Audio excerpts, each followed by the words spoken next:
किसे कहते हैं। ठीक है, यूपीएसआई में हम लोग को पढ़ना है पहला मूल विधि, संविधान और जीके, जिससे 40 क्वेश्चन आएंगे 100 मार्क्स के। तो मूल विधि पढ़ने से पहले मूल विधि का परिभाषा जानते हैं। मूल विधि क्या है, किसे है मूल विधि, क्या होता है। तो नियमों का वह समूह जो अपराधों की परिभाषा और दंड को निर्धारित करता है। इसको अपराध की परिभाषा बताएगा, अपराध किस टाइप का है। ठीक है, ठीक है, और वो दंड को परिभाषित करेगा कि कौन सा अपराध के लिए कौन सा दंड दिया जाएगा। तो ये सारी किसमें संकलित है, मूल विधि में। ठीक है, तो मूल विधि क्या है, नियमों का वह समूह जो क्या करता है, अपराधों की परिभाषा और दंड को निर्धारित करता है, जिसमें आपराधिक मामले आते हैं और इसमें क्या होता है, सजा और जुर्माना दोनों हो सकते हैं, उसे मूल विधि कहते हैं। ठीक है, मूल विधि क्या है, नियमों का वह समूह जिसमें आपराधिक मामले आते हैं और इसमें दंड को परिभाषित किया गया है, और इसके अंतर्गत हमारा क्या हो सकता है, सजा और जुर्माना दोनों हो सकता है। दंड में क्या आएगा, सजा भी होगा और जुर्माना भी होगा। कुछ में क्या होगा, पेनाल्टी देना होगा, और कुछ के लिए क्या होगा, जेल भी हो सकता है। ठीक है, तो ये हमारे मूल विधि में इसको परिभाषित किया गया है। ठीक है, आगे आते हैं अपराध की आवश्यकता। किसको हम अपराध मानेंगे, आखिर अपराध कब कहा जाएगा किसी चीज को, वो कोई भी चीज अपराध के अंतर्गत कब आएगा। तो अपराध क्या, कोई एनिमल से कोई गलती हो जाएगा तो क्या उसको हम लोग सजा दे सकेंगे या उसको उसके लिए पेनाल्टी लगा सकते हैं, नहीं, क्योंकि अपराध होने के लिए कोई आवश्यक घटक कंपोनेंट्स होना चाहिए। तो वो कोई व्यक्ति होना चाहिए, क्या होना चाहिए, कौन होना चाहिए, कोई एनिमल जानवर से रिलेटेड नहीं। ठीक है, वो जो भी अपराध हो किसके द्वारा किया गया हो, किसी मानव द्वारा। ठीक है, यानी अपराध करने वाला कोई व्यक्ति होना चाहिए। ये क्या हो गया, अपराध के तत्व हो गए या अपराध के घटक के अंतर्गत आएंगे। दूसरा है अपराध करने की मानसिकता, मतलब उसकी मानसिकता जो उसकी मेंटालिटी हो, वो क्राइम करने का हो, लग रहा है कि उसकी जो मेंटालिटी हो पहले से ही क्राइम करने की, जैसे उसके अंदर उतावलापन आ गया, असावधानी हो गया, लापरवाही हो गया, ये सारे उसके किसको इंडिकेट कर रहा है, अपराध करने की मानसिकता को इंडिकेट कर रहा है। ये इसमें आ जाएंगे, अपराध के आवश्यक तत्व में आ जाएंगे। ठीक है, उसके बाद क्या हो जाएगा, अपराध करने की वास्तविक क्रिया, उसका वो रियल कारण भी होगा कि हाँ अपराध वो क्यों करने वाला है। ठीक है, तो ये सारे अपराध के तत्वों में आएंगे। आगे है किसी व्यक्ति या समाज, ऐसा क्राइम जिसकी वजह से किसी व्यक्ति या समाज या समुदाय को नुकसान पहुंचेगा, वो अपराध के श्रेणी में आएगा। ठीक है, तो ये कोई अपराध करने वाला क्या होना चाहिए, कोई व्यक्ति होना चाहिए। ठीक है, 7 साल से कम बच्चे से अगर कोई गलती होती है तो उसके लिए दंड या क्या जुर्माना नहीं है। ठीक है, तो अपराध करने वाला कोई व्यक्ति होना चाहिए। दूसरा कि उसके अंदर उसकी मानसिकता देखनी होती है कि उसकी किस पर्पज से वो कर रहा है, उसकी मानसिकता इंटेंशन उसका क्या था, अपराध करने का था या गलती से हो गया। ठीक है, और तीसरा क्या है कि उसमें उसका वास्तविक क्रिया होगा अपराध करने के लिए। चौथा है कि वो उसकी वजह से जो भी वो करेगा अपराध, जिसकी वजह से किसी समाज या समुदाय या व्यक्ति को क्षति पहुंचेगा, तो वो अपराध के घटक के अंतर्गत ये सारे चीज आएंगे। ठीक है, मूल विधि में देखा, मूल विधि होता क्या है, मूल विधि में क्या क्या चीज डिफाइन किया गया है और अपराध के क्या क्या घटक होते हैं। ठीक है,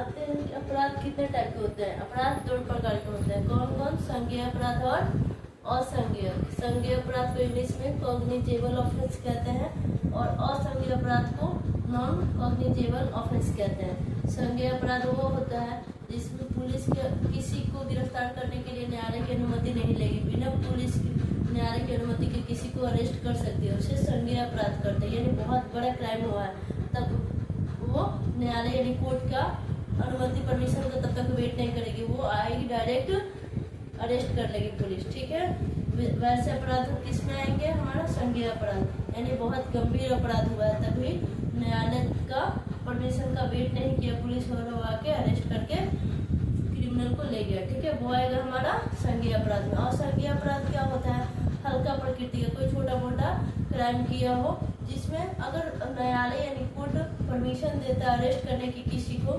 क्रिमिनल को, तो वो किसी क्रिमिनल को अरेस्ट कर सकते हैं, उसे हम असंज्ञेय अपराध कहते हैं, यानी नॉन कॉग्निजेबल ऑफेंस। ठीक है, कॉग्निजेबल ऑफेंस और नॉन कॉग्निजेबल ऑफेंस में डिफरेंस क्या है कि उसमें वो बहुत गंभीर अपराध होगा, संज्ञेय अपराध में बहुत गंभीर मामला होगा तभी आगे पुलिस आएगी, अरेस्ट करके ले जाएगी और कोर्ट का वेट नहीं करेगी कि कोर्ट परमिशन दे तभी हम किसी को अरेस्ट करें, ठीक है। और ये असंज्ञेय अपराध में ये इसमें छोटा मोटा कोई क्राइम होगा और इसमें न्यायालय यानी कोर्ट का परमिशन लेगा तभी जाके वो अरेस्ट करने की नौबत आएगी, वरना इसमें अरेस्ट की नौबत ज़्यादा नहीं आएगी क्योंकि ये अपराध असंज्ञेय अपराध है। दोनों में डिफरेंस समझ में आ गया। ये अपराध के टाइप है, ठीक है।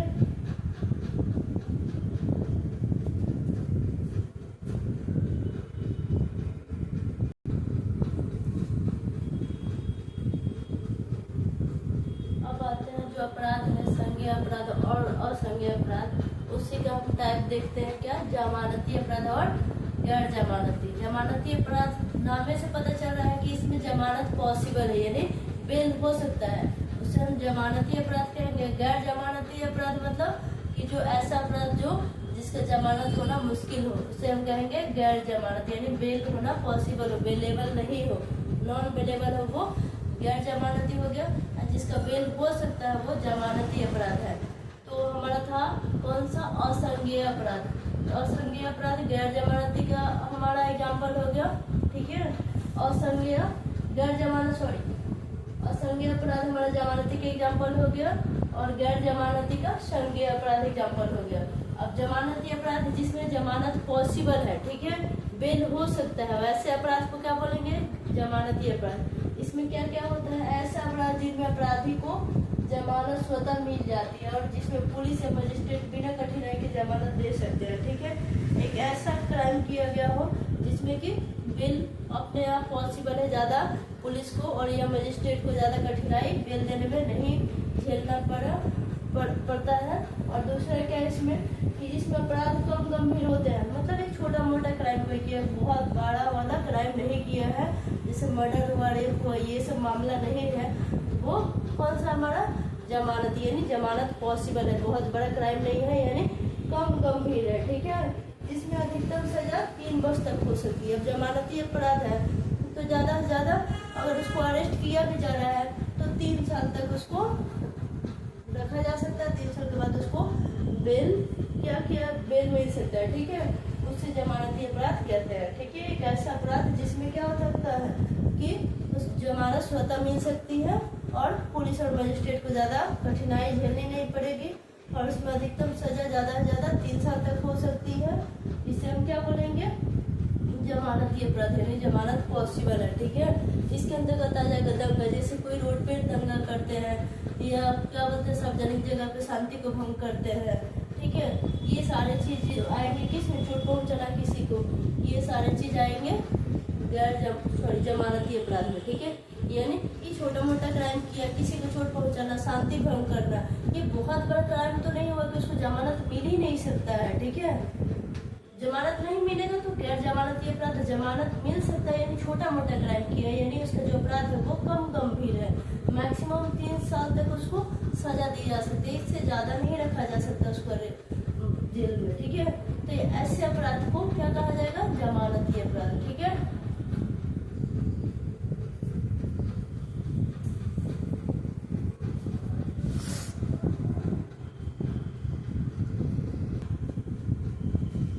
अब आते हैं, हम देखते हैं गैर जमानती अपराध। इसका नाम है गैर जमानती यानी इसका जमानत पॉसिबल नहीं है यानी नॉन बेलेबल है, इसका बेल इजीली नहीं है, इसलिए इसका नाम है गैर जमानती। इसी से स्पष्ट हो जा रहा है कि इसका जमानत पॉसिबल नहीं है, तभी इसे क्या बोला गया है, गैर जमानती अपराध, ठीक है। इसमें बहुत सीरियस मामला होगा, कोई बड़ा क्राइम किया होगा, जैसे मर्डर हो गया, रेप हो गया, किडनैपिंग हो गया, ये सारे आएंगे हमारा गैर जमानती यानी नॉन बेलेबल ऑफेंस में, ठीक है। तो इसमें क्या होता है, ऐसा अपराध जिनमें जमानत क्या हो, जमानत कोर्ट के विवेक पे निर्भर करता है, जो उसका बेल होगा वो कोर्ट के पे ही निर्भर करता है कि कोर्ट उसको क्या करेगा, कुछ साल का सजा सुनाएगा या आजीवन कारावास की सजा में रखेगा, ये कोर्ट पे डिपेंड करता है इसकी सजा, ठीक है।